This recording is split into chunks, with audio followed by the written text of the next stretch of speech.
Welcome back to the Street Smart Podcast, the Sweatbox Endurance Edition of the podcast. And today we're going to talk to Olivia and Ralph. And tell me how to pronounce your last name. Arnauts, like astronauts. Arnauts, right? And you have to scoot it closer. Oh. You can't. I mean, I told you it's in front, but you have to also be in front of it. Yeah, you got to be there. And they've got an interesting background, interesting story. They were very gracious to open up their home to the podcast, and I'm just thankful to have them on, and anxious to get to know them a little bit better and hear what they're doing. They're doing some really exciting things, and a couple of veterans, and I can't imagine a better backdrop. We haven't had one yet, so it's all good. But thank you guys so much for being a part of this. So as we get started doing this. I just want to know who you guys are more than even the businesses that you guys are associated with. But we will definitely talk about that too, because I know that's important. Yes. But there's a long story in most cases of how you got to that business, and that's really what I'm interested in learning the most about, and then obviously where you're going from here. So. Since ladies first. That makes him happy because he's right. always excited. That's right. That's first. Right. You can tell me where you were born, where you were raised, and kind of some of your life experiences up to now. Well, the early part of my childhood was spent in Montana, Big Sky Country. Definitely enjoyed living, the outdoor lifestyle growing up and camping, and spent the rest of, about half of my childhood and teenage years in Arizona in a town. I call it a runaway town, but they probably wouldn't like to hear that. So right. About 400 people, middle of nowhere. And I joined the military at 17. I wanted to get, out of there, and joined as a signals intelligence analyst, and got really fortunate to get sent straight to Hawaii, so can't complain there. Hey man, it could be way worse. I know, I got the beaches, but straight from Montana to Hawaii, right? That's not bad. Yes, completely different, everything, and I got to jump straight into mission as well, so I got to, I was fortunate not to be sweeping the parking lots like some of my peers, and I got to go, to the agency and support mission right away. And then after I left the military, I went into corporate security, working global security and incident response for ExxonMobil and G4S, and before moving into private intelligence. And when I went into private intelligence, I realized, how much power civilians have as well in supporting the government, supporting justice and safety. So after working there for a while and realizing that the work environment was horribly toxic and abusive, I chose, and pretty much the entire team chose, to leave that. Ralph and I decided to burn our boats and take the island and meet our own business and our own business plan. So that's kind of my side of the story and kind of where I come from. That's awesome. So when you joined the military, was that something you'd always wanted to do? Did you have family that was military and you were like, man, I'm going to follow in those footsteps? No. Was it just kind of a... I've got some uncles that are military. I have one aunt who I think she wanted to, but it didn't work out for her. But my family's definitely more of the outlaw type, Gotcha. Kind that grew up not thinking the government was there to help. And my brother joined the Navy when I was probably 8 or so, and I think that probably had a play in it. Okay. One, I wanted to be better than him, so I had to join the Army so I could, But every branch destroys each other. Yeah, absolutely. And then they have the common enemy is the Yeah. Coast Guard, and yes. so And Air Force. Now wait a minute. Now, I knew you were going to do that. There was a guy yesterday, an interview that I had that worked for that company, and he said, where are you parked? I'll get the stuff and bring it to the conference room. I was like, you don't have to do that. And he said, Marine's been taking care of Air Force forever. And I was like, I wasn't in the Air Force. It's my wife. So I catch it by proxy. Guilty by affiliation. It is by proxy for sure. So what prompted you to join the military? Was it just did you see that as an opportunity to kind of do things that you knew you wouldn't have the opportunity to do? Yeah, absolutely. That was a huge part of it was what I saw growing up. If you stayed in our hometown, you were there to stay, and there was just nothing that the town had to offer. So I knew if I wanted to, break generational curses, if I wanted to make a difference, I'd have to leave. But I also, I just was really, I wanted to be challenged. I wanted to be underestimated. I wanted to come into it, having them look at me like, really, you came to the Army? And then I wanted to, prove them wrong. So I think that was a big part of it and why I chose the Army versus, any other branch. Sure. But yeah, it was definitely a fact that if I wanted to get out of my town, if I wanted to be something different, I'd have to get a move on and get out. And that was really an option that, I didn't have the money to go to college. Sure. I didn't have opportunities like that. So this was a way for me to, pave my own way and get out of the town. That's awesome. And military's great in terms absolutely. of, if you, I can't tell you how many friends I have that were military that would tell you, my wife would say that, she looked around and said, I'm really not doing anything and, working 3 jobs and all of them were like, and not that there's anything wrong with it, but she was a server at restaurants, 3 different places, They were not serving her for her future. Correct. They were not building her life. She's making just enough to pay the rent so that she can have a place to live, to wash the clothes that she works in, and she said, I'm going to join the military. So it is a great opportunity. I would encourage, my youngest daughter actually is in ROTC and going on to the Air Force because it's the best branch, and she's going to go there, and so she's very excited about that. But it's interesting. Her original plan was to go. She wanted to go security force and be a dog handler, and then she realized she might end up in North Dakota guarding an airplane with a dog. So I think she's now looking at maybe going into something still in security forces, but like forensics or something like that. But and then so you lied to me immediately when we got here. You told me you were Southern California, and then she corrected you. Yes.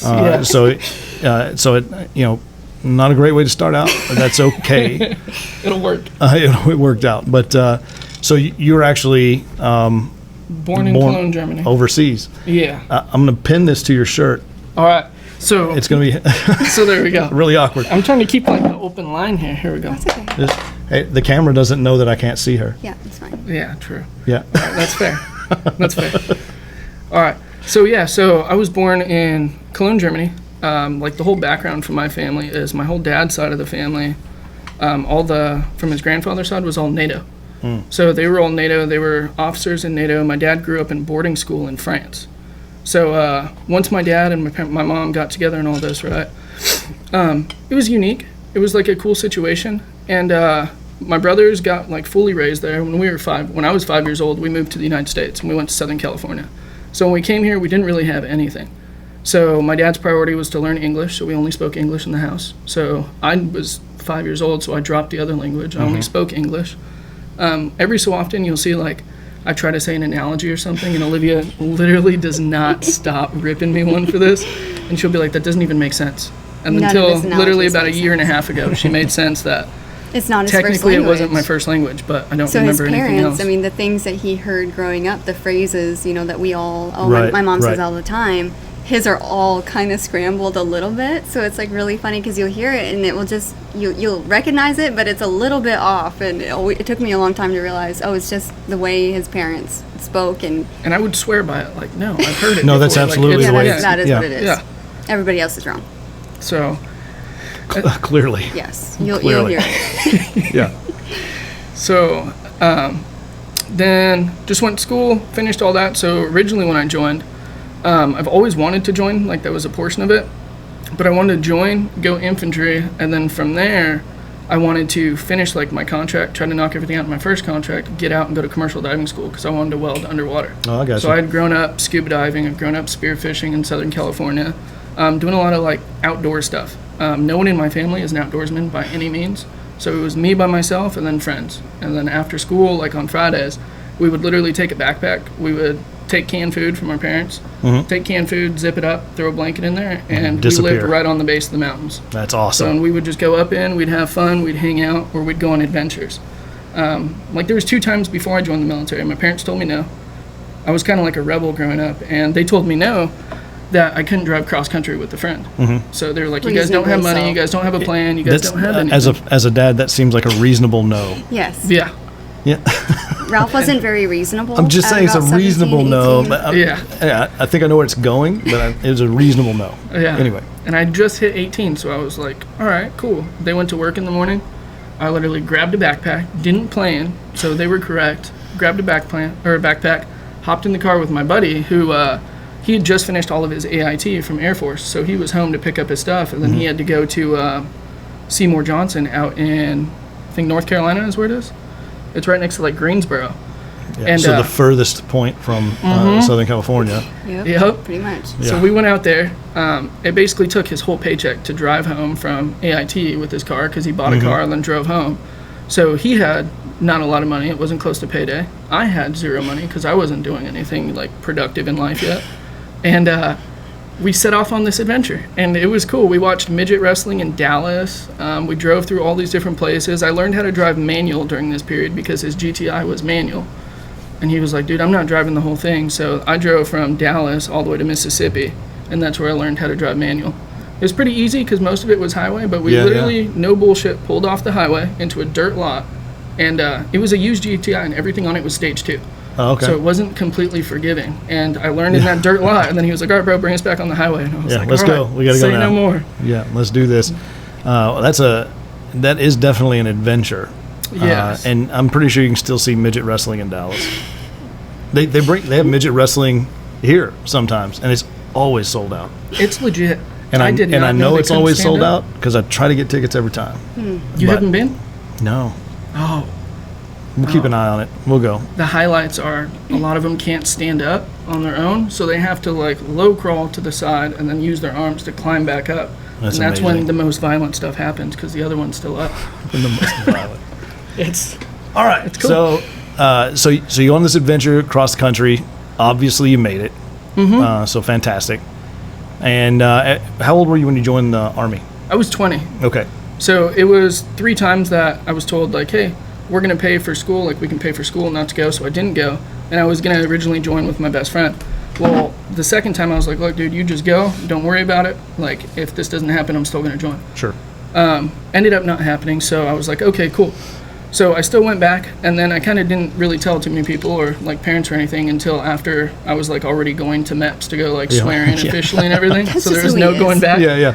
We So, don't prepare things, I got a people for thing to do things. today. Yeah. It's I've got to go take care of some stuff. And by the way, Yeah. Yes.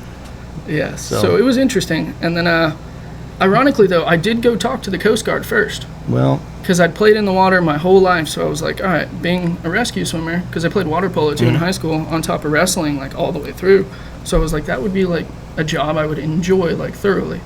I think there was a time, back before like 9/11 and that type of stuff, and even maybe just a little bit after that, that the Coast Guard fired more rounds at other people than any other branch because of all the drug interdiction and Everything stuff. So coming up. it's I don't know that people realize that they actually do some Some pretty, of them do legit stuff. some pretty And their pretty incredible schedules stuff. tend to be way more chill than the other branches. Like when I was working at the agency, it was every branch possible would all come in together. Sure. And we were always jealous of them. They would come in all casual, like a couple hours after everybody else. And Yeah, hey, no what's one's there going to on, guys? answer to them. Like they just come in, do their thing, leave whenever they feel like it. Yeah. When you say it like that, it doesn't sound bad. They're with they're in Homeland Security now, though, right? They're not. I think they're don't- Department of State Yeah, maybe. Are they? I don't know. I know they're because not. I know they're not DOD. Correct. Yeah. That's what I meant. That's the only one I know. But I'm not sure which one they belong to now. And we replaced them with Space Force. Maybe they'll stop pretending pretty like cool. they're a branch of the military now. Yeah. Maybe. Practically like Border Patrol. They might stop that, but they will never stop getting just bagged on. True. Oh, yeah. Probably. No. That will stop. never They'll stop. still be the ugly stepchild of Right. the So, military. 20 years old, join the Army, Yep. and So I did go. So I had to wait, like, before I joined them, I had to wait like 2 months because they wanted me to do like stuff that I didn't want to do job wise. Gotcha. They were like, hey, we got like missile launch specialists, all these different kinds of things. And I was like, no, man, like, this is all I want. yeah, And they were like, the guy tried to talk me out of it. No one else in that office was infantry. So they were like, hey, do this, do this, do this. I waited, I don't know exactly how long, but it was a cool minute. I waited, and then May is when I finally like swore in at MEPS, and then I left in August. I got to Fort Benning, Georgia when it was hot, yeah, like yeah, hot and yeah. humid, and I was not used to hot and humid. And then I left there when it was like freezing at night. So we graduated in December. And it was pretty cool. Then everyone there got orders to Fort Campbell, Kentucky, right? And I was envious of that because I wanted to go to Fort Campbell, or I wanted to go to Bragg, or I wanted to go somewhere like one of the main units, the big boy units. Right. And me and one other dude got selected to go to Hawaii. Thankfully. And everyone was like, oh, let me trade you, bro, let me trade you. And so we went and talked to the drill sergeants, like, hey, can we trade orders? And they were like, no, it doesn't work like that, man. Right. And I was like, okay. Went to Hawaii. It was nice because the spearfishing and you like being in the water. It's nice to meet you. That's a plus. That's probably where you should start. Yeah. That's okay. I understand. Right, Spearfishing has got to come first. Spearfishing. I tried to get there fast enough to save you, and I knew where you were going. I was like, oh. I almost feel like you set me up for that. I didn't do that. I know. And it was cool because I loved the water. Like literally loved the water. I've never lived away from the water.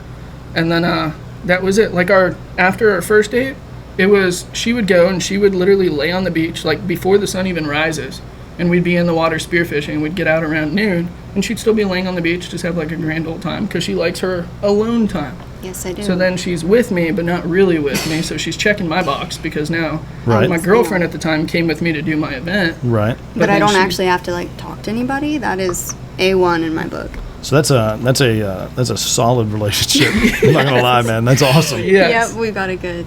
That's a good one. So, my wife had a similar thing when she wanted to stay. All of her family's in Texas, and so she wanted to stay in Texas after, whatever. And so, when she got in Germany, she was trying to trade, and she finally had someone take her aside and go, "Stop doing that. You'll regret not going." You will. Yeah. And she would tell you to this day that was one of the greatest experiences of her life, living in Germany for a couple of years. So, I can appreciate that, but. So now you guys are connected. You're in Hawaii. Both of you are in the Army. And so where's that story go? So I didn't have a deployment, and I was like, well, I kind of want to check that box before I get out to try to go to commercial diving school. Sure. And this was right before I had met her, like within weeks. So we have like a complete crazy Sunday night of partying. So Monday morning comes around, and I was like, well, right now, I'm not in the right mindset to fully make a decision, but I was like, I want to do it. So I went to the retention guy, re-enlisted. They got me Fort Campbell, Kentucky. So I was like, yes, because a lot of my squad leaders had come from there, from their most recent deployment. Were like, dude, you need to go here. This is the Mecca. Like, you will get deployments. So I was stoked about that. Got all that, and then met her, and then, and then from then on, everything else was going through, and it was cool. I think for the first 4 years of our marriage, it was survival mode for both of us, really. I mean, he was gone almost all the time at Fort Campbell. A lot. And I was home with a newborn and a 2-year-old. And so I had just left the service. I knew it was going to be, I had a top secret clearance. I was like, I'd worked for the agencies. It'll be fine once it's time to go back. But I knew I also could not take a job that was, it didn't have that fulfillment and that purpose, because I would just be depressed. So don't forget about your YouTube videos. We'll bring them up. We'll get there. Yes, we'll get there. Everybody can see how dedicated that was right now. It was amazing. Okay, yes. And so those small children were pretty much all I cared about in that time period. And after that, we were supposed to be at Fort Campbell for 6 years. That was the plan. And then we were there for 2 years, and he got DA selected for recruiting duty. And so we were like, well, I mean, this is a good and bad. We can go anywhere we want. And so we spent 2 weeks. I still have the paper where we were discussing all of the pros and cons of all these different locations. And we ended up going with Houston because we knew I could use my intel background to make a difference and find a good worthy cause to fight for in the area. So we decided to come here, and it just it was really meant to be. It was after that, once we got here, things just kind of aligned in a way you really can't explain. So Houston's a great place, and there's so many. It's so diverse in industry and everything else that that's the best part. You can do a lot. You can really sort of forge your own path depending on what it is you're going to do. So with your background in intelligence, is that something that interested you immediately, or did you just sort of how does that happen that you get put in intelligence? Because it doesn't seem like they would just say you. No, how does that happen? My uncle will be happy to hear this. Thank you, Uncle Brando. I actually met with a Marine recruiter for the first time I met with a recruiter, and he came out to my house in the middle of absolutely nowhere. Ended up sitting for 3 or 4 hours with my family. He brought these flashcards to, really dive deep into my purpose in life, and I'm thankful for that, every day, because recruiters are called tarot cards. But yeah, exactly. He brought the tarot cards. He broke out the tarot cards. I realized my whole life purpose. But no, honestly, it came down to, I was like, I want to be a cop in the military. Like, that's what I wanted to do. And I was determined. And then thankfully that Marine recruiter was like, no, you're a dumbass, first of all, because you can do anything you want, and the Marines are not the right fit for you, and being a cop is not the right fit for you. But dude, how amazing that a recruiter would tell you, this branch isn't for you. He could have written that off as a number that night, 100%. And I think back, and I'm still grateful for the fact that he was there because he cared. He was there because he wanted to make sure that I was making a good decision to create a good soldier. That's the kind of recruiter you are, right? Absolutely. See? He says it like it's a joke, but all of his recruits are like obsessed with him, and it's like he's hard on them and he gives them shit, and not a lot of other recruiters are really like that. They just don't care enough, really. And so I think that's what they're going to experience in the real world, in the military or in real life. People just don't care that much about what you're doing. Yeah, I've had that conversation with my kids, trying to prepare them, and saying, the world does not care about you. It's in a lot of ways set up so that you aren't successful. If you are successful, it's because you did it in spite of a lot of things. So it's interesting. So you had that's great that you had that recruiter come out, and he essentially told you, hey, what you want to do is not what you need to do. Yes. And so did he leave you with at the end of it, hey, you shouldn't be a Marine and you should go into intelligence? Well, what he had said, he knew I wasn't right for the Marines. That was pretty much his 100%. You're not going to find a job in the Marines that's like the right fit. And so he had obviously probably just down the hall, whoever was in the Army office down the hall got my contact information. And then my uncle, who's been in the Army he's about to retire. Yeah, he's retired this year. And he was the one that kind of opened my eyes to the 35 series of MOSs and told me to really take some time to read the job descriptions and to think about how I'm going to transition out, because you're not in the service forever. Even if you're there for an entire career. I was joining at 17, so it's like I'm going to retire at such a young age. I've almost got to plan a second career. Right. And so at that point, he told me about that, and I was able to kind of explore that a little bit in the 35 series jobs, and decided on the signals intelligence analyst. I think mostly it was based on the fact that you got to have a top secret clearance. I knew that would transition well. Yep. And I had always kind of had an interest in computers and kind of how that stuff works. So it just seemed like a good fit for me. And you loved it. Yeah, I loved it. Yeah. I loved it. It was like I was good at it, and it just seemed like a good fit, It was almost frustrating how much she loved her job and how happy she was. So there was one night she called me and was like, hey, I'm going to the field. And at this time we were just dating, right? So I was in my barracks, she was in her barracks, and she was like, hey, I'm going to the field. Can you come over and help me set up all my gear? All of her equipment never was went still to the in the field plastic. ever. Right. And I was like, oh, no shit. No wonder why she loves her job. She's not out there in the field getting rained on or cold or hot or whatever.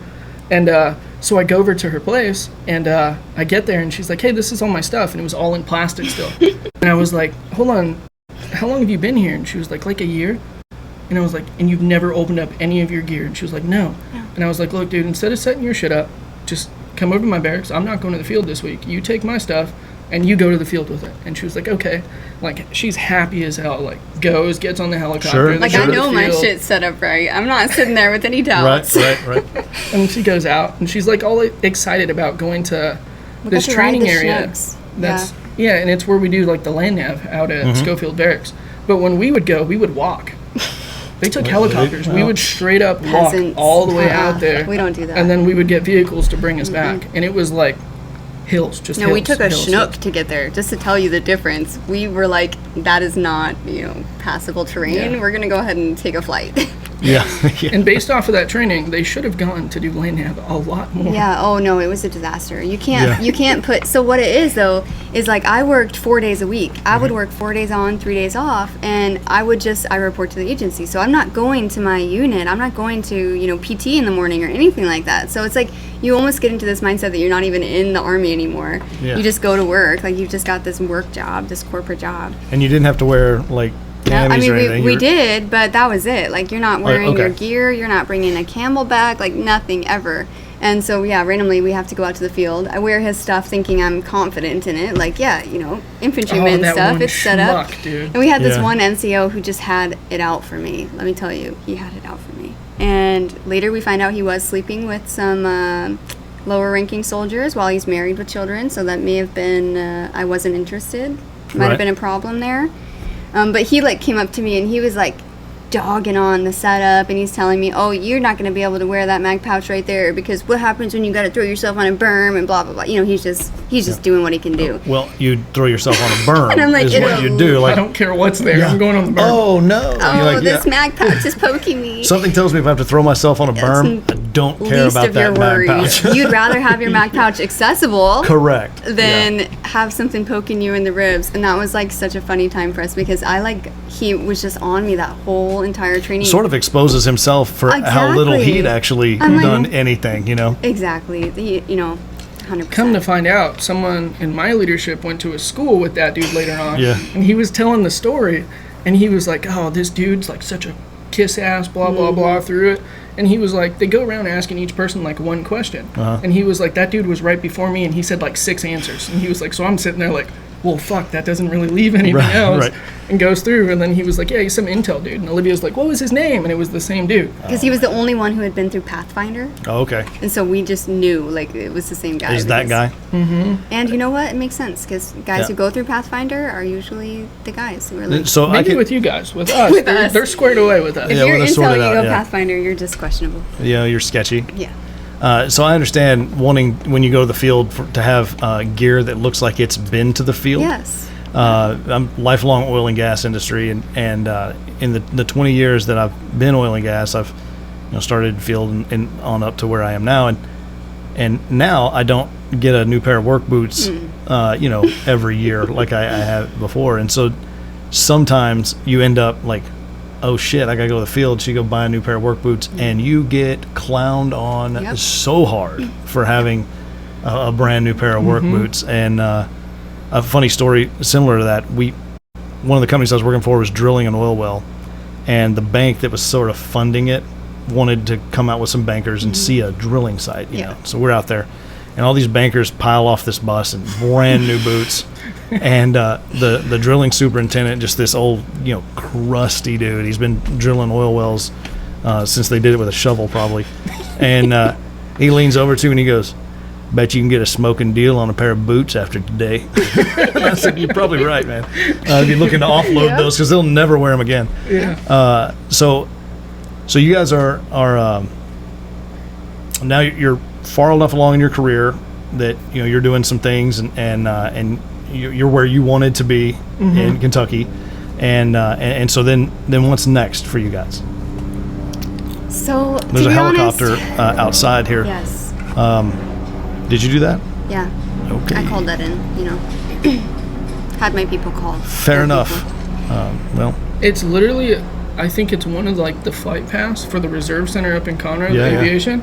Because there's Blackhawks that randomly go all which we love. above. We're so used to seeing that, being so close to base all the time. And 3 years ago, I was whenever I'd see a Blackhawk in the family, I'd be like, oh my God, look, helicopter. I wouldn't even look. And then the first time one flew by, I was like, hey, look. It's a Blackhawk, where we live up in Conroe, and they'll fly over my house all the time, man. And it's an unmistakable noise. You know exactly what's coming over your house. So you're in Kentucky. Yes. And you guys you're loving your career. You're where you want to be. I was kind of loving my career. Okay. I love my career, but because I was exactly where I wanted to be. I mean, I've never loved a job the way I love this job, because I was working hard. I was kicking my own ass. It was challenging and different, and I was making a difference in the people's lives and supporting government.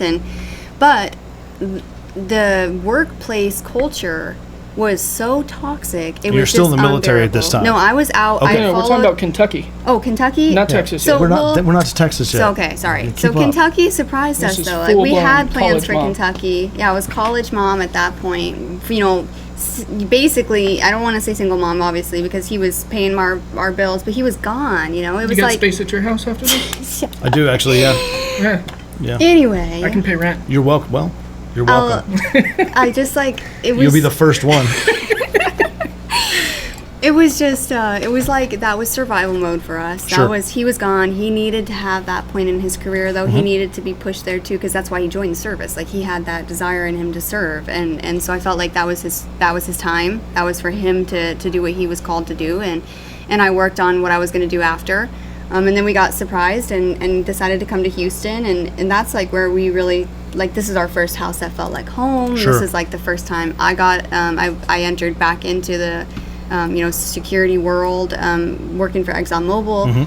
And so that was like kind of where things started to shift and change for us, where it went from survival mode into like, okay, what's the next chapter? Yeah, let's make a life. Yeah, right? let's make a life. Yeah, it was our first time knowing, like, hey, this could be potentially like the end of our road of getting told where we have to go, what we Right, have to do. right. And we weren't really sure, like, at that point. So it was our first time, like, It's our choice at this point. and what we do. finally started building a family. So, like, when we first got married, we had, like, a red pleather sectional sofa It's peeling that apart. was missing, like, a section, and it was, like, straight up peeling. TV and on the then ground. If it's TV on missing the a ground. section, does it still count as a sectional? There were I still mean, 2 sections. It was missing the third. Yeah. It was a dual sofa. Yeah. It's just a big chair, really. Yes, Basically. Was it? essentially. Yeah. Essentially. Mattress on the ground. And it was me and my dog would fit on this section, and Olivia would have, like, the little section to my right. And it Yeah. was, Oh, you're such a gentleman. yeah, That's awesome. yeah. And Yeah. she liked that dog, actually. It was a Yes. spur of the moment. She was Well, that's what she pregnant. told you. No, No, he she was fell in love with him. He was a Okay. good dog. a rescue dog is a very quick way to my heart. So. Rescue dogs are fantastic, man. Yeah. It's interesting. They always understand the chance they've been given, Yeah. which is an interesting, Oh, yeah. interesting take. he was so. straight off the road. Yeah, Oh, like wow. an And the embedded vet- chain collar grown into his skin. Oh, His man. nails were grown all the way around because it's like soft dirt out there. It's Right, not hard. right, so right. his nails had grown around almost Looked like into somebody his had paws. just cut his ears with Tumors scissors. hanging off his neck. He had heartworms. Like scars all everything. over him. And the vet was like, to be honest, like someone either bred him for dog fighting and he wouldn't fight. So they used him Yeah. as like Bait kind of dog. like an Yeah, aggro dog, just- to yeah, make yeah. up the other dogs mad and bring their aggression. Or he was a hunting dog and just got lost while hunting. Come to find out, that dog has zero prey drive. There's no way that dog could have been it. No, this Did dog you guys name him Lucky? Because that's the only thing you can That name was that. Zeus. is Zeus. So he was like, you know how my other dog You Titus really missed looks, an right? opportunity there to name that dog Lucky. To let them know, right? The dog we have now is Titus. He's a Presa Canario. So he looked And by the just way, like him. one of the prettiest dogs I've ever seen in my life, man. I'm gonna take pictures before I leave because we love dogs. So my Yes. wife will be like, "Oh my gosh." Yeah. Talk about him. We sent the breeder a video of Arabella walking him because she can straight up walk him. Yeah. Like Yeah, take he him on a listens, walk. he behaves. And he put Because it he on allows his it. YouTube. Yes, It has over exactly. Oh, yeah. 200,000 views Yeah. from No that kidding. one random Yeah. video. Yeah. And it's just literally my daughter literally on our street just walking the dog. And then Because it's so absurd looking, It I would is. imagine. It really is. She's like shorter than his entire When she was- stature. And she's how old? and she was 2 at the time. Right. And she she would was just like he head to head wouldn't- with him. Yep, he wouldn't go past We her. could legitimately get her a saddle. Yes, to ride we that talked dog. about that Yes. quite often. Yes. Okay, Strapping well- a baby carrier on there. That's awesome. Yeah. So when you guys transitioned to Houston, you got out of the military, and you're still still in. Yeah, because I had signed a 6-year contract Yeah. up there because they had come out and said that unit was going to be going to Afghanistan again. Right. Come to find out, they got sent to the border mission, but I got sent to recruiting. So I did 6-year contract, but that's 18-month stabilization. So it's guaranteeing I'll stay at Campbell for 18 months. Okay. Well, 18 months and 1 day was my report date for fucking recruiting. Yeah, they really said, okay, So they what's the literally minimum? swindled me. So in that 18-month window, I went to Swindled me. recruiting school, and then Oh, right. PCS leave and all Yeah. that, and then Right, it was my right. report date here. So Yeah. I was like, I that was the packed up first that whole time. house by myself. And you think, well played. Yes, Army. exactly. Yeah. Yes, that was the first time I was like, you know what? I'm kind of upset at you guys right now. But it's hard to even. It's like, oh, you've done this before. Yeah. Like Yeah. you knew the game. Yeah. That's cool. And they did it, and it was odd though because they almost like fenced in everyone before that when they were saying we were going to go to Afghanistan. They weren't really letting people like leave to like PCS or anything like that. Right. There was almost nothing open, so we were all like, dude, like the big guy said it. like, we see how everything's acting, and they're hanging out big bonuses right now. Mm-hmm. So we were like, absolutely. So all of us just like walked on over there, and we're all signing. Yeah, we're like in. They ran out of stuff to give. Let's go. And we were like, yeah, this is legit. And that's that bonus is where I bought Titus from. Yeah. And it was my good friend Brian. We drove down, we called the breeder, and at first there was a bigger one than Titus, but he was beige. And the breeder was like, hey, someone paid in full for him, but they never showed up to pick him up. And now he's 10 weeks, and we placed him at 8 weeks. Like, he has to go imprint with his owner practically because of his breed. So we were like, okay, cool. So I call him, and I'm like, hey, like, my bonus should be, like, posting any day, like, waiting for it. And then the next day he calls me and goes, hey, someone's flying in to look at the dog from out of state, and he wants this dog. So I will give it to him. Like, he's going to pay full price. So then he calls me back, and, like, the following day, so now it's 3 days later, and he's like, hey, the dog's gone, man. But we have this other litter. And I was like, ah. And he was like, his grandfather is like 2016 Mongo African champion, all this kind of stuff. Mom is like great with protection work. So I was like, okay, sweet. So I can't imagine a better looking animal than what you have. Agree. I mean, that dog is so pretty. I almost ditched him when we picked him up. Well, It's like a half a mile driveway, right, from the dude's house, like to where the kennels are, right? It's a half mile driveway, and then it's a gate code to get out. By the time we got to the end of that driveway, I had a kennel in the back with like a nice brand new dog bed, like a really nice dog bed that also came from the bonus. The dog diarrheaed all over it, and then he puked all over it. So then we roll it up, we put it in a trash bag. Like, ironically, we brought trash bags with us, Thankfully. but nothing else. So then we leave there, and we're in like the hills of Georgia. So, and the dog starts puking again, and we're like, what the fuck? Like, the dog must have just ate right before we picked him up. Right. So we're like, okay, cool. So we clean that up, and now we're down a shirt. So we're like, okay. Whose shirt? I think it was just a shirt in the car. I think it was one of my Thankfully. kids, to be honest. One of my kids' shirts that was in the back seat. So you took your kids' clothes for the dog. That's cool. Yeah. Oh, yeah. Ab- That's probably absolutely. happened more than one time. Yeah. Yeah. Especially with the amount You got to of do what you got times to this do. one- You do. You got to do what you got to do. Yeah. They're basically kids, too, so That's true. you got to give up your shirt for your family. I guess it's got to happen. Yes. Could be. Yeah, I mean, But then he came home and then destroyed everything we owned for the next 2 years. He So had that was fun. emergency surgery twice. For eating things he couldn't digest, which he could eat. He could digest 2 pounds of grapes, which he stole off the counter, which is supposed to kill dogs. First of all, who buys 2 pounds of grapes? People who have 3 and 5-year-olds. I guess. Yeah. Yes. That's fair. That's fair. They gobble them down. They go through Combat grapes. boot. He ate the entire couch. There was the first pair of nice like eyewear I ever got, like just actual seeing glasses. Sure. That's when he drug the entire couch across the room to eat my glasses. He wanted those. He wanted those specifically. He's yeah. like, what will piss her off today? That's a good one. It was That'll do literally, it. she didn't give him love at that time. No, 'cause he and was would making me only mad fuck up all her the stuff. time. Not mine. He ate one of my boots, the only thing I can say that dog ruined from mine. Yeah. And it's probably because she touched it or something. Probably. yeah. He probably saw me walk by with it, and he was It's- like, He was like, I'm killing that boot. "That's it." He probably mistaked it for her old boots because Yeah. I'm just going to straight up say, I got bitch feet. I got tiny feet. You got tiny feet? Yes. I wear a size 7.5, so when she got out of the military, never Passed going to on the my, field, I was Intel like boots. brand new Garrison boots. Yeah. Like Are my you field easy to boots knock there. over? Yeah, no. No, Okay, he's well, actually that's- not. I have a good, Center of gravity Yes. is Yeah, okay, I got you. solid. yes. All right. So you guys get to that as a Houston. compliment. Anyway, yes, we're on. Right. It's fine to meander a bit. We get back to Houston now. And is that when you joined ExxonMobil or? Pretty close to it, yeah. I started looking, and it kind of like fell into my lap on accident, and it was a really great team. It was just 4 people. We worked 24/7 rotating shift work, basically providing all of the global security incident response for Exxon. And so that was like my first getting back into the workforce and getting back into like specifically security as a young female. And I was really excited about that. I was excited to be, the only female on the team and just kind of getting back into the swing of things.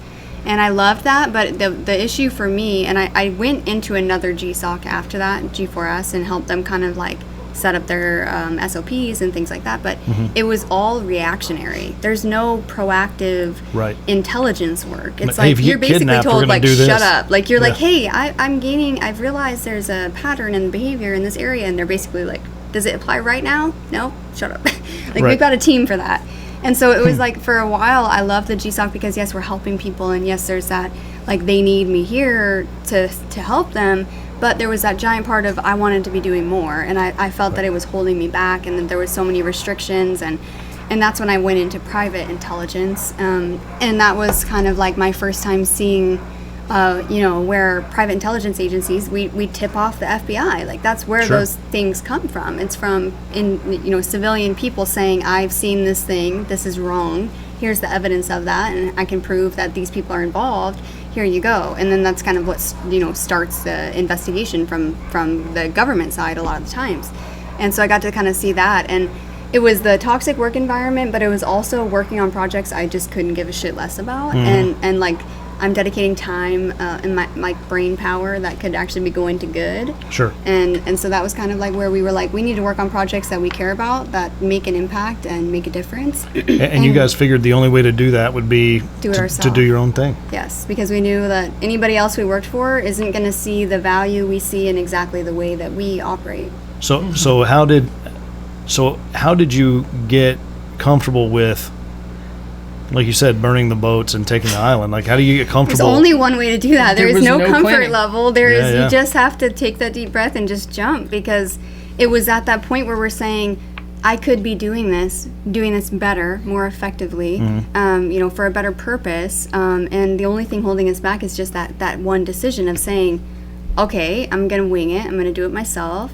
And we did have to come to terms with, like, you hear all the stories and it sounds like so exaggerative when people are like, oh, you have to be willing to face bankruptcy, you've got to be willing to do this for entrepreneurship, but it's like so factual. Yeah, sure. Like, take that so seriously, people. Yeah. If you want to be an entrepreneur, it is going to be like the worst day of your life every third day of the week, because shit changes like that quick.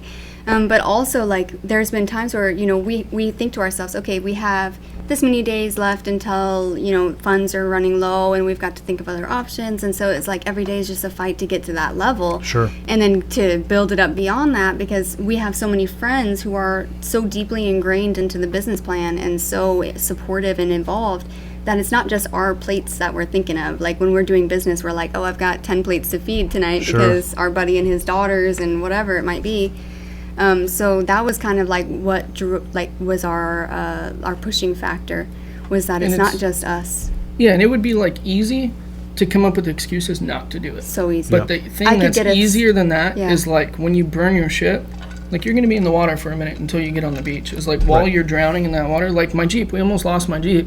I literally did the payment one day before they had to elevate it the next one.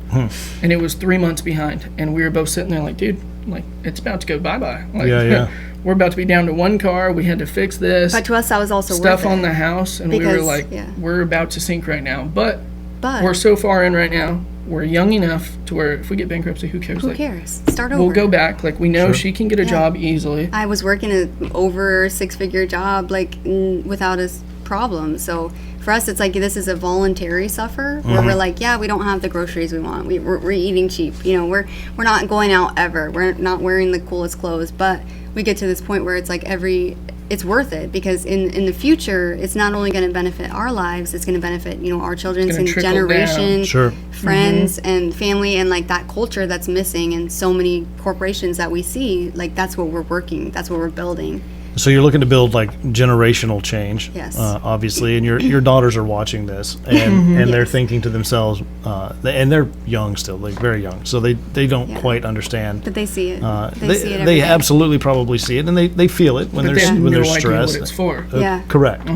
But we tell her about the farm in the future, and like that's what our kids see is like, mom and dad are working hard to have I can farm. assure you, being a kid of someone that had businesses, and having watched my dad have to auction off a business before, and at times not take a salary himself, and those types of things, and the sacrifice it takes, that as an adult, and not like as a 40-something-year-old adult, like in my 20s, I was like, well, he really did a lot to achieve what he achieved, and they'll see that too, and they're going to learn lessons about just exactly what they're capable of watching you guys. So that's an amazing thing. Yes. And so you talk about, I knew I could do this better, and one of the things you mentioned was that everything you saw was reactionary. So I'm going to assume that what you think is better is that, hey, let's get ahead of this problem so that there's not an actual problem that has to be dealt with, right? Absolutely. So what are you doing now and what tell the ZFIS, and that means something. I'm sure of it. Oh, it does. I don't know if we're podcast ready for this, but I guess it goes with the spirit of things. Sure. The ZF stands for zero fucks. Clearly. When you're at that point where you're at your lowest, you're at the bottom, and you don't have a choice. I mean, what's the choice? You give up or you get up. And so for us, it's like you just have to get to the point where you don't give any fucks because you're going to make it happen. Right. And those things are just trivial compared to where you're going. The failure is zero option. Yes, exactly. It doesn't even enter. It's not a factor at all. No, it's not a choice. It's not a consideration. So that's where the ZF comes from for ZFIS. And ZF Tactical Training Center, and ZF Leadership Development, Ammunition. Like it's powerful. It comes with the name because that's what it is. And plus, the merch is probably going to be outstanding. Oh yes. And the best outstanding. part is before all those other ZF companies, I had it tattooed on me. Awesome. And literally the first time I ever tattooed it I was like, hey, I want to create a clothing company off of this. And then now when we go to like look everything up to do it, for sure. Yeah, that's what their companies are called. But we'll come up with something as long as we keep the ZF, and then the people, the insiders, know what it means. We have some of the funniest, most seasoned dudes. Like our buddy Jesse, he's retiring from the Green Berets next year. This year. Next year. Oh, this year. He's dropping his packet this year. This year. Okay. Well, technically, listen, he'll be out like the end of the year. I was reluctant to have husband and wife on for this reason. We're not going to have fights. This is not Thanksgiving dinner. We do love to bicker, but that's fine. We'll keep it to ourselves. Bicker's not fighting. No, we never fight. We do bicker. We actually don't fight. We literally don't. Surprisingly, we don't. The most we do is one of us will know, like, all right, I don't know how to communicate this at this time, and this is what took us the longest. And being 6 like, years. all right, barely been married 6 years. I know. And we would, like, stop at that moment, and we would just go about whatever we're doing, or, like, walk away, separate. I can literally say we've never yelled at each other, like, screamed at each other, never fought in front of our kids, all this, and I don't know how that's relevant to this, but we found a way. It's relevant because it's a relationship that, I mean, when you're in business with that person. Yeah. And then when you're in business with that person and that person is your spouse, that's a different stress tenfold, too. So absolutely. I think that's a great skill, honestly, just to be able to, I do not have that skill. Yeah. My wife is one that will, if we're in the middle of a conversation that we're not quite on the same page with, she's one that will want to go to neutral corners and then we'll come back later, and I'm like, no, let's sort this out now. So I wish I had that skill set that you're describing. That's where I came from, though. Yeah, that's where we started, both of for us. sure too. Yeah. But then we were like, this is really unproductive because now I'm saying stuff with my feelings instead of like that you might not thinking even mean about it. Or well, I find most of the time my wife and I are saying the same thing differently. That's it. And that is where we are too. And she just doesn't know how to say it. The wording is off. It's then I'm on her side then because I don't know how to word it properly. Right. And then we end up going, like, not going at it, but talking about it. And then she's like, we go in a whole circle. And then I'm like, dude, that's what I've been fucking saying this whole time. And she's like, but that's where we work because I'm able to sit in that that conversation and listen to something that outwardly does not sound like something I agree with or that I'm even willing to hear. But a lot of the times if I'm willing to just hear out the conversation and we can actually just listen to each other's words, like actually think about the meaning, then usually we're on the same page as well. Sometimes though you got to get into a headspace to do that. Yes, because sometimes you're just like, nope, you're an idiot. Yeah, that's when we separate. I'm not listening to that at all. So awesome. There's ZFIS. ZF, we got that down. The IS is... depends on my mood. It could mean investigative services. The it could legal mean name. Intelligence services. It depends. The legal name. ZFIS. There you go. True, technically, so, but honestly... so what does ZFIS do? So yes. So we do protective intelligence. And that is a very vague term intentionally. It really depends on who we're working with. Sometimes we're working with, say we're doing litigation support. We're finding somebody who defrauded a group of $14 million. They claim they don't live in the U.S. anymore. They don't have any assets. You know, what are you going to do about it? Right. And so my job is to go in, physically locate this person, and then physically locate their assets, see if they've moved them. Did they sell their house to their second cousin in an interfamily deed transfer? Exactly. In a cash sale, and gather that kind of evidence and kind of expose networks, because that's where the proactive and trying to actually like jump ahead of things is not going against that one bad guy, because that one bad guy at that level is pointless. I mean, you've got to go beyond if you want to actually make an impact. And so we are working most often trying to kind of dismantle these networks and these organizations that are committing crimes. And other than that, though, we do travel intelligence, we do vulnerability assessments. So I look at the organization and your board of directors and your donors and your political affiliations, and I analyze how could a bad actor use this information against you? If I know where your kids go to school and I know their pattern of life and I know where you work and this kind of stuff, it gets very easy to do a phishing attack, or it's very easy to show up at your house when you're away. And so those are the kind of things that I assess, I bring to their attention, but I also make it fun. I got to find some dirt about them, and stuff. So that's why when we had our pre-meeting, my question was, what did you find out about me? So you were not as interesting. Yeah, see? Yeah, but, And the dogs liked you right away. So yeah, that's a good sign. That's a good thing. So when you say I was not that interesting, that is a compliment? Yes. Okay, I'll take it one. Yes, you're boring, so. I tell people I would be probably pretty easy to kill because I go the exact same route every single day. I wake up, I go to jiu-jitsu, I come home, I work from home. On Thursdays, I mow the yard. Like, it's... Yep. Pattern of life. And that's why you don't have like a bad side, which is what she finds. Yeah, exactly, though, because you're like, what you're doing, you're minding your business, you're staying in your lane. But if you're one of these guys, I'm going to find articles where you've wronged somebody got pissed off and wrote a blog that you don't even know exists. And then it starts a little rabbit hole for And then her. it starts a rabbit hole because this person suggests, okay, I know you did this, and it was you and your business partner in 2000. And you guys screwed me over. And so now I'm like, okay, well, now I know this person's involved in at least one illicit. Well, I've already established that I'm not. I don't have that entrepreneur bone in me, so I don't run the risk of running afoul of any business partners. I don't have any. Fair enough.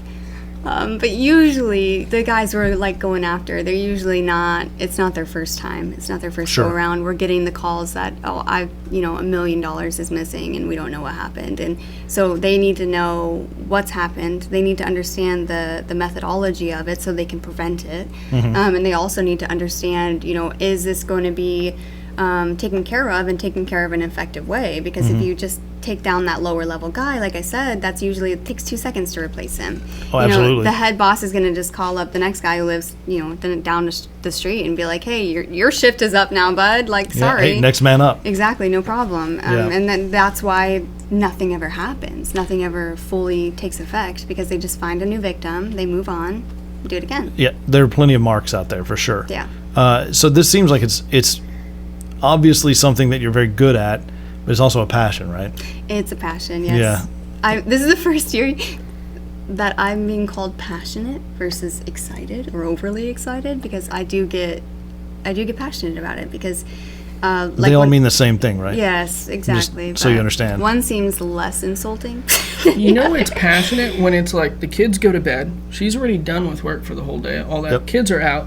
And then I'm like, all right, I'm going to go hop on Xbox. Or like, hey, you want to watch a movie? And she's like, no, I'm going to go hop on my computer. And then pulls up her monitors and everything and just back to his sleuth, just digging into everything. And she's like, oh, Ralph, look at this. And I'm like, oh my God. But then it works out, because my clients call me and they say, holy crap, like if we wouldn't have seen these names in your report, we never would have known to ask for that information. Right. And so that I see such an impact and such a strength in knowledge, and knowledge is power, in my opinion, and it prevents horrible things from happening too. Sure. For example, we had a company, they say, okay, we've got a group of people, about $1 million for a rescue out of Afghanistan, and can you look into this guy and make sure he's a good guy? So I would imagine if a company is already asking about somebody, they've done something to raise suspicion. There are some red flags there. What would you tell a company? I mean, my natural instinct would just be almost like, well, if you have any reservations and it's $1 million, you probably don't do it. A lot of the people we work with, $1 million is really a drop in the bucket for them. So that's part of that. And then the other part of it is that a lot of the times they're also just a piece of the decision. So sometimes they may have an inkling or a feeling, but they've got to prove to the team that their building is accurate. And a lot of the times it is post incident that people are reaching out to us, post wire fraud, post this.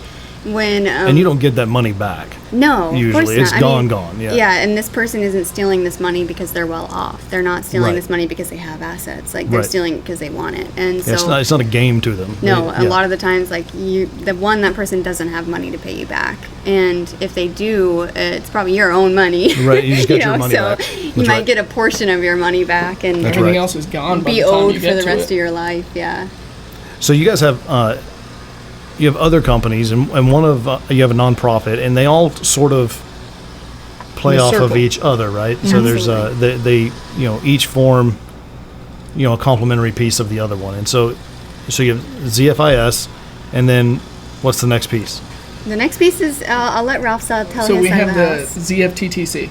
So ZFTTC is the ZF Tactical Training Center. Yep. So that one is, we notice like a lot of holes in civilian world, like when it comes to like law enforcement or like state and all this kind of stuff, to where they have the potential, they have the funding, they have this, but they don't have the time to train, or they don't have the proper assets, or they do it really quick. Like they just put up that new center here in Houston, right? Speaking to someone from the Houston PD, that's booked out 3 years. Oh wow. And they can't even shoot. They're not sim allowed to use rounds. sim rounds. They're not allowed to use blanks. Nothing like that. It's all dry fire. So running around going bang, bang, bang, bang. Which stuff isn't like that. an effective way to You don't train. get the full This feels training dorky, value. too. Exactly. So that's that portion. So at first when we saw that coming and we were like in this planning phase, we were like, oh, they just tackled that market before we could, or helped out in this category that we could. So we were like, okay, well, let's see. And we just continued going down the route we were going. But a huge thing is now there's a lot of, how do you say this? There's like what I was just saying, the loophole training, right? There's like a loophole in everything. So we've also found out that different agencies, right? So say like there's some type of like scenario going on and they call in different law enforcement agencies. Well, now there could be state trooper here, they could be this dude, there could be this guy, but none of them have ever worked together and they don't have an established SOP, which is like a squad, Right. standard operating procedure. So they're not on the same page of like, hey, when we go in this building, like, you know what you're doing, I know what I'm doing, we're all on the same page. They don't have that. So we're trying to, when we create this, we want to be able to help them like come up with those and everyone to Right. get certified on them. So when they do it, it's fluid. So everything goes through fluidly. You know what I mean? Like there was just recently that event that happened in Texas. And I think if everyone would have been on the same page, something could have happened differently. Because- Which event? The shooting. The Oh, school in shooting. Uvalde. Yeah. Because no one went in for how long? And it took someone who knew what they were doing to go back in. for too long. And in that event specifically, my brother, he's a captain in the highway patrol in Oklahoma, and I texted him and I was like, hey, is it are we expecting too much in this Yeah. specific thing? And he said no. And then that event, you go in, you're going to get shot, you Yeah. just hope it's not fatal, but you've got to address the problem. And I do agree. One thing that I didn't realize, and it may be simplistic in terms of what you're discussing, was that like the alphabet for military is different than Yeah. law enforcement, and I Yeah. don't understand why. I And don't either. I've researched it, and I can't come up with a great answer as why. But that's an example of, if those Absolutely. two groups have to, you think down at the border, you have National Guardsmen working in conjunction with state troopers and The Border Patrol. military is now going on rotations to plus up Border Patrol because there's not enough. Correct, and they're not even speaking the same language about the same thing. Yeah. So I think Exactly. that's a valuable. The only thing I would think, like off the top of my head, for why is because once they cross that bridge of the same alphabet, the same like terminology, same acronyms, the regular world's going to be like, oh, they're militarized. Well, they're already Knowing saying that nothing anyway. about You it. might as well just do Yeah. it. And like if they would just cross that bridge and would be all on the same terms, it would work phenomenally. Because then dudes getting out who go over to that, Yeah. they don't have to relearn anything. They don't have Right. to learn Yeah. brand new stuff. It's walking into, hey, instead of this is what's going on, transition over, Well, all the same stuff. Well, just learn new you're procedure. shortening that learning curve, and that to me, especially in a job that requires what that requires, a shorter learning curve would be desirable, I would think. Yeah. So I think that's an incredible solution to provide, to really try to bridge that gap and create some commonality between agencies that are absolutely going to work together. Yeah. And we want to provide like a place for any of them to come and just train. Like if they want Right. trigger time, you can literally come out, rent the range, and run your own stuff. If you want instructors, and we're like in the midst of still like lining all this up. We're still in the funding portion of it. Okay. So once we knock that out, we're then making contact. We're trying to get like the top guys, and like anyone listening who knows who the top guys are, they know there's only like 3 elements of them, and one of them's British, right? And then there's 2 American. So they know that that's where we're going to be looking for, and that's the type of guys that we want to bring. Because like me, regular infantry, do I have those? Like, no, I can't do that. Sure. Like I cannot teach the dudes. I mean, he could, but the guys that we're going to be teaching are going to look at him like... Well, it's the difference, like in jiu-jitsu, of a black belt instructor or a purple belt instructor. I know the same stuff the black belt does. He's just way better at it than me. Yeah. Oh, I don't even know the stuff that they know. Yeah, well. These dudes, like, either way, it's the same concept. It's the same concept. And so it's like pouring silly putty through, like, some type of thing. But then you pour, like, the regular human being, and it's like pouring, like, just one big rock. Like, it doesn't fucking it doesn't move. fit at all. But then you take these dudes who are, like, phenomenal, and it's literally like just water, and it's like you watch it and then somehow it's just phenomenal. So I'll connect you with a guy in our neighborhood up there in Conroe. He's retired Green Beret, and he actually just the other day reached out on Facebook, one of our Facebook groups, and was like, hey, anyone in the neighborhood, I would like everyone in the neighborhood to be as lethal as possible, so I'll teach you tactical maneuvers, how to clear a house with the weapon that you use, this and that. So he and I are supposed to go shooting at some point, but I'll connect you guys. I think he might be a good asset for you here. That's pretty local, honestly, 30 minutes away, whatever. Yeah. But I think that's a fantastic thing. And then the nonprofit that you guys have, tell me a little bit about that. This is Olivia's baby, so this is going to be... Right. I was already taking a deep breath and prepping. You had your chance to speak. Now just hang up. Yeah. So the Relentless Revival Safe Haven, that is our nonprofit, and it's going to be, soon to be, a long-term sustainable safe haven for human trafficking survivors, and it's going to have an 18 to 24 month-long restorative care program. So personal and professional development, specialized therapy, either like addiction therapy, trauma therapy. We'll do animal-assisted therapy, art therapy, and then economic empowerment through internships and guided networking and career coaching to get them to that point where when they're done with our program, they have an idea of exactly who they are and what their strengths are and where they're going to go from that point on. Long-term goal is to have an emergency placement facility as well. So if you can kind of imagine like a 24-person barracks, and we want to have like that's a lack. Yeah, it's an extreme need. Speaking to the people who already have the safe havens and stuff, the one thing that's needed to help with it, like there's not enough long-term facilities. But right now, they're recovering these survivors, right? After they finish their interviews and all that kind of stuff, they're just like, okay, like...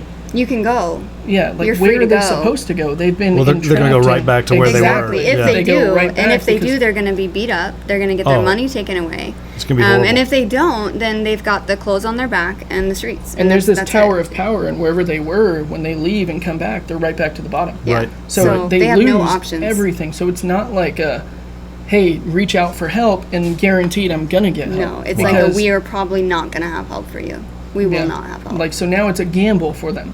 Like, I understand from their situation now, like, I don't want to gamble if I'm alive, technically, right now. Like, my life might be absolutely horrible. It's terrible, but I'm alive, yeah. But I'm exactly. alive, yeah. And I don't know if I can get better. I don't know if I can have something better than what I have right now. Or if I even deserve something better. Exactly. There's so much brainwashing that goes into that type of Absolutely. a thing. They just trauma bond them to the max. It's terrible. It's horrible, yeah. Yes, and we've heard some stories that are like, literally, like if I would see it on a movie, I'd be like, dude, that's too fucked up. Like I don't want to watch that. It's and the darkest. I can't believe it. It's the darkest thing. I can't believe it.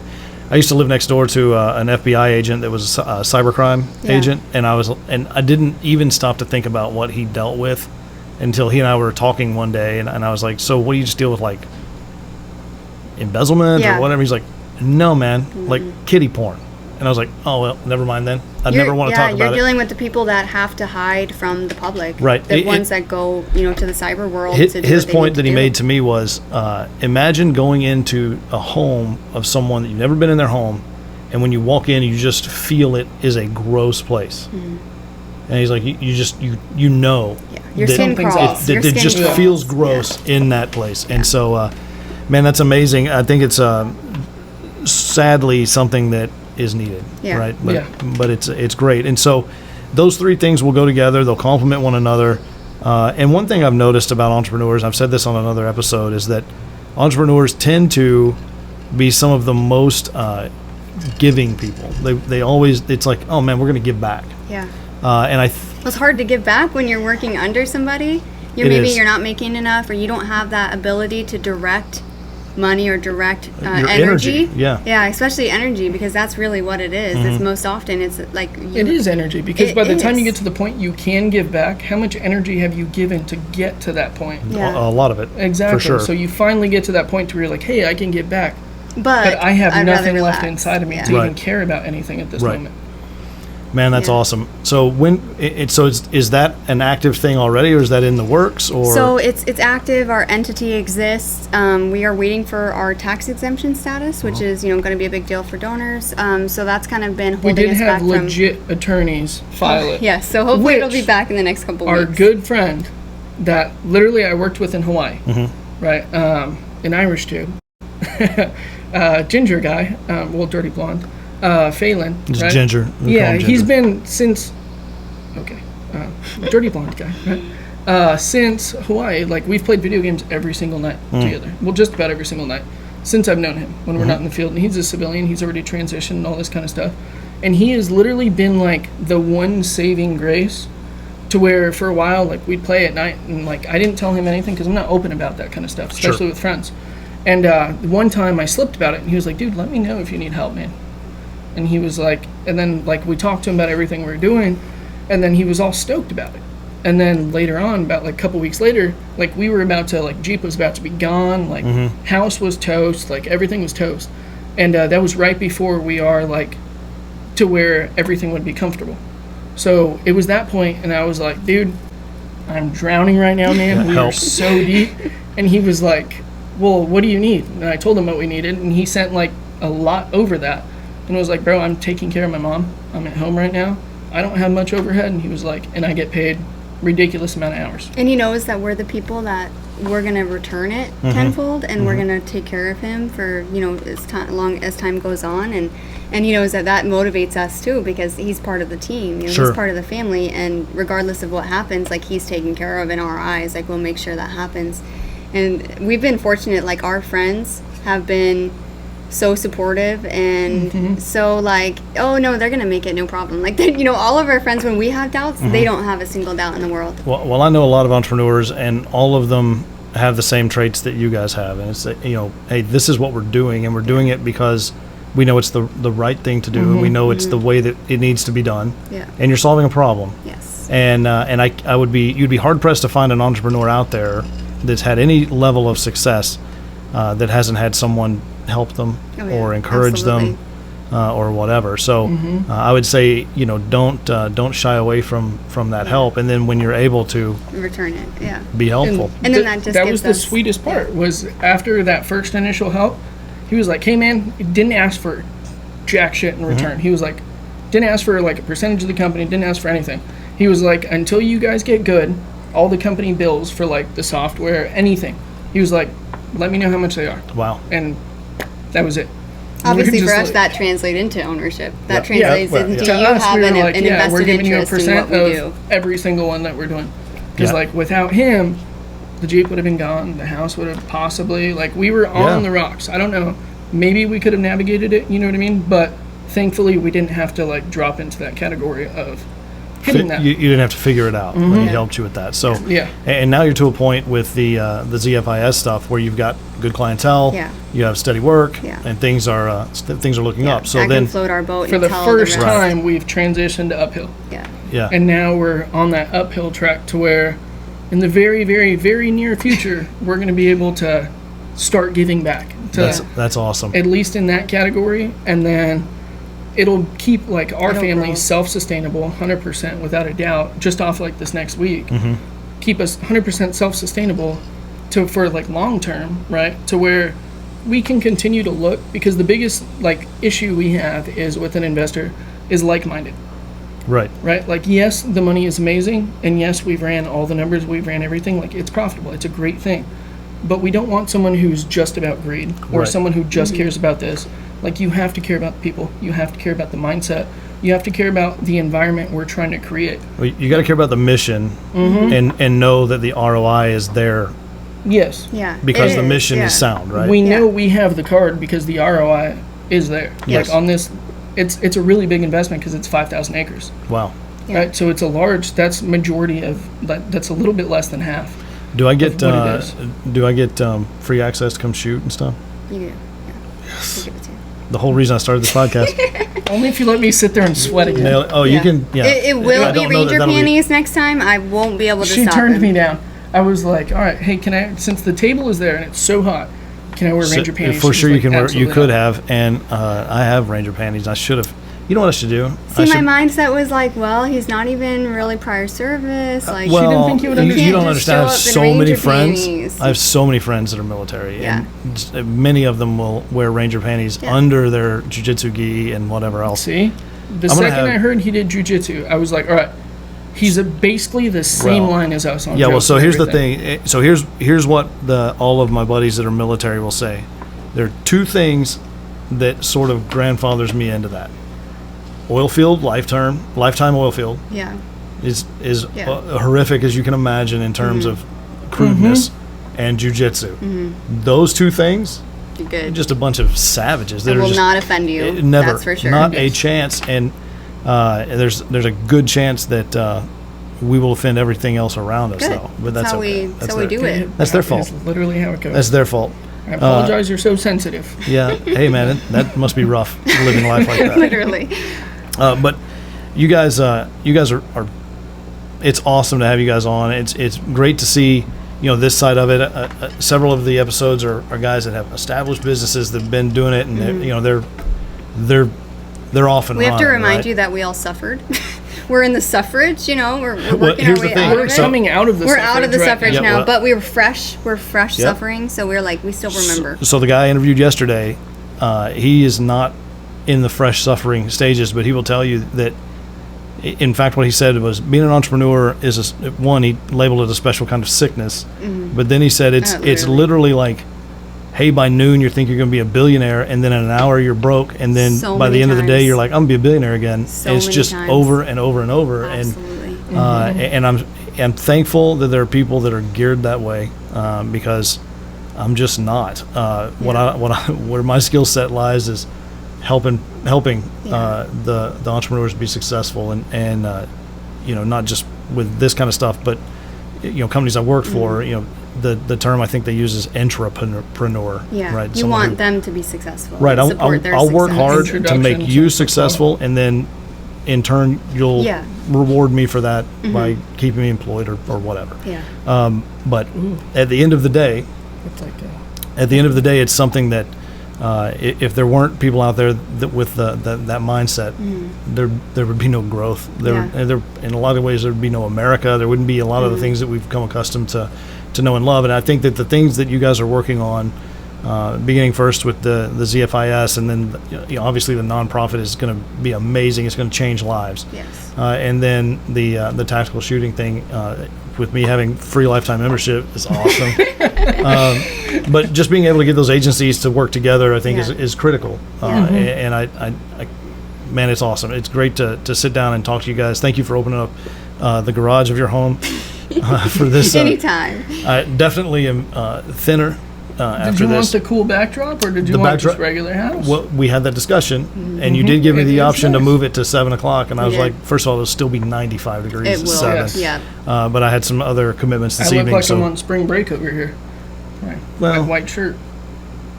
surely you'd not wear a shirt at spring break, but the backdrop is awesome.